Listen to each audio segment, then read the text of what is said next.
Babalik ako sa kanya. Magandang araw ng Sabado, kapanalig. Ipinagdiriwang po natin ngayon ang kapistahan ni Santa Lea. Ito po si Sister Rose Agtarap ng Daughters of St. Paul para sa mabuting balita. Atin ang pagnilayan ang Ebanghelyo ayon kay San Lucas.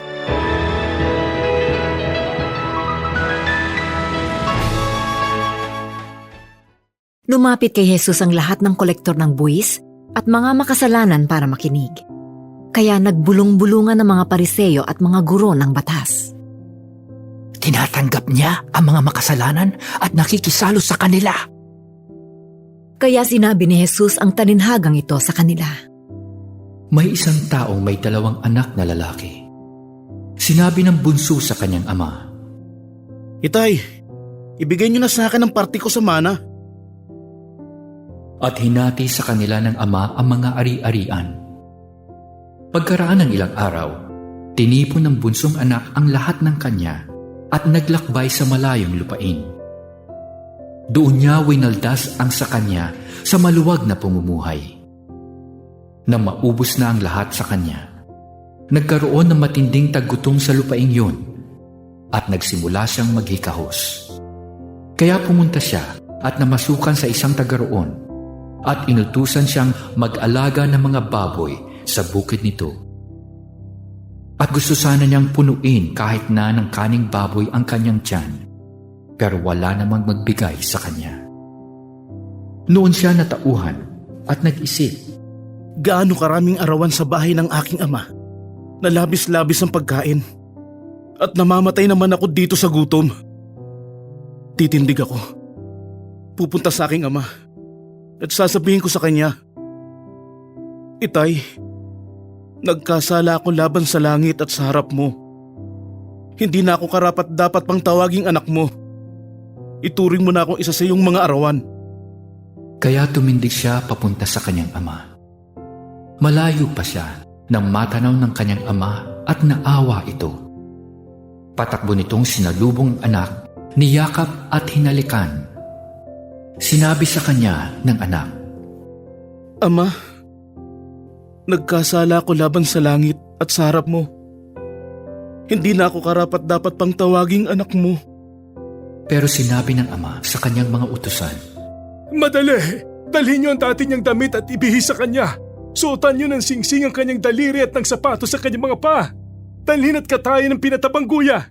Kumain tayo at magsaya, sapagkat namatay na ang anak kong ito at nabuhay. Nawala at natagpuan! at nagsimula silang magtiwang. Nasa bukid noon ang panganay na anak. Nang pauwi na siya at malapit na sa bahay, narinig niya ang tugtugan at sayawan. Tinawag niya ang isa sa mga utusan at tinanong sa kanya, Nagbalik ang kapatid mo, kaya pinapatay ng iyong ama ang pinatabang guya dahil nabawi niya siyang buhay at di na ano. Nagalit ang panganay at ayaw pumasok, kaya lumabas ang ama at nakiusap sa kanya.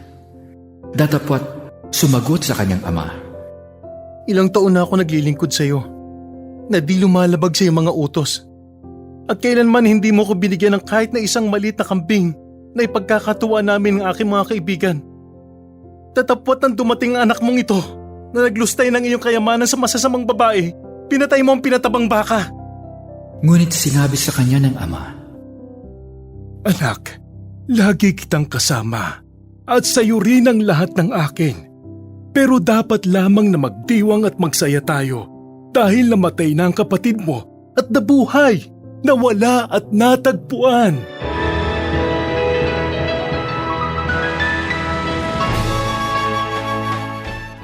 Magiliw kaming pinatuloy ng isang retired successful businessman sa kanyang tahanan.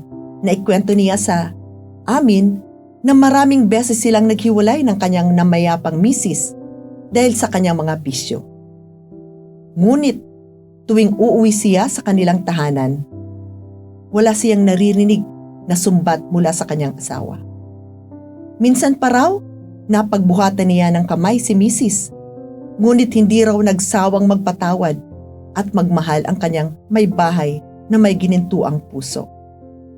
Ni minsan ay hindi raw niya naramdamang kinamuhian siya ng kanyang mga anak sapagkat pinalaki sila ng kanilang nanay na may marunong magpakumbaba, magalang at magpatawad. Kapanalig, nakaka-inspire ang ating mabuting balita ngayon, pati na rin ang kwento ng retiradong businessman. Ngayong panahon ng Kwaresma, suriin natin ang ating budhi at tingnan natin, may nagawa ba tayong masama sa ating kapwa at kailangan nating humingi ng tawad na may pagpapakumbaba. Tingnan din natin kung meron ba tayong kailangang patawarin. Huwag nating ipagkait sa ating sarili ang kalayaan at kapayapaang handog ng Panginoon sa mga mapagpakumbabang humihingi ng tawad at nagpapatawad. Sabik ang Panginoon sa ating pagbabalik loob sa Kanya. Lakas loob tayong mangumpisal at tanggapin ng may kagalakan ang walang pasubaling awa, pag-ibig at walang hanggang pagpapatawad ng Diyos. Mga kapanalig, maraming salamat po sa inyong suporta sa aming misyon. Subscribe, like, and follow po Lines sa aming social media accounts. Patuloy po kaming humihingi ng inyong tulong upang maipagpatuloy ang programang ito. Maaari po ninyong ipadala ang inyong love offerings at donasyon sa aming donations channels. Makakaasa po kayo na kasama lagi ang inyong mga intensyon at kahilingan sa aming panalangin araw-araw. Ito pong muli, si Sister Rose na nag-aanyaya sa inyong manalangin. Panginoon, buksan mo ang aming mga puso sa iyong biyaya. Sama-sama nawa kaming maglakbay sa daan ng pagbabalik loob at kalayaan ng may pag-asa. Nang maipagdiwang naming ng buong kagalakan ang tagumpay ng Panginoong Hesukristo laban sa kasalanan at kamatayan. Amen. We are here to provide a new way of communicating and proclaiming the gospel.